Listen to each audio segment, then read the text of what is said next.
നമസ്കാരം. ജാതക കഥകളിലെ 102ാമത്തെ കഥ. പരുന്ത് റാഞ്ചിയ ഇറച്ചി. ഇറച്ചിവെട്ടുകാരൻ്റെ കടയിൽ നിന്ന് പരുന്ത് വലിയൊരു കഷ്ണം ഇറച്ചി റാഞ്ചിക്കൊണ്ട് പറന്നു. അത് കണ്ട് കുറേ കുട്ടികൾ ആ പരുന്തിൻ്റെ പുറകെ ഓടി. ഇറച്ചിക്കഷ്ണം താഴെ ഇടിയിക്കാൻ വേണ്ടി അവർ കല്ലും കട്ടയും എടുത്ത് പരുന്തിനെ എറിയുകയും ഒച്ചയിടുകയും ചെയ്തു. പക്ഷെ പരുന്ത് അങ്ങോട്ടും ഇങ്ങോട്ടും മാറിപ്പറന്ന് അവരുടെ പിടിയിൽപ്പെടാതെ നിന്നു. കുട്ടികളോടൊപ്പം കളിക്കാൻ മണ്ഡപത്തിലേക്ക് പോകാൻ അതുവഴി വന്ന ബോധിസത്വൻ ഇത് കണ്ടിട്ട് പറഞ്ഞു, പരുന്തിൻ്റെ കയ്യിൽ നിന്ന് ഇറച്ചി വാങ്ങിത്തരുന്ന കാര്യം ഞാൻ ഏറ്റു. അത് കേട്ട് കുട്ടികൾക്കെല്ലാം അത്ഭുതം തോന്നി.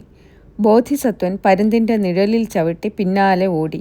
ഒപ്പം കൈയടിച്ച് ശബ്ദമുണ്ടാക്കുകയും വലിയ ഒച്ച വയ്ക്കുകയും ചെയ്തു. താൻ പറക്കുന്നതിന് തൊട്ട് താഴെ നിന്ന് വലിയ ഒച്ച കേട്ട് പരുന്ത് പേടിച്ചു. ഇറച്ചിക്കഷ്ണം അതിൻ്റെ വായിൽ നിന്ന് താനേ താഴെ വീണുപോയി.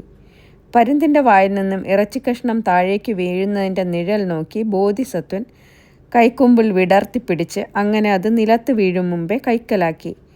ആ ശബ്ദവും ബഹളവും കേട്ട് ഒരുപാട് ആളുകൾ കൂടി. അവരെല്ലാം ബോധിസത്വൻ്റെ ബുദ്ധിശക്തിയിൽ അത്ഭുതപ്പെട്ടു.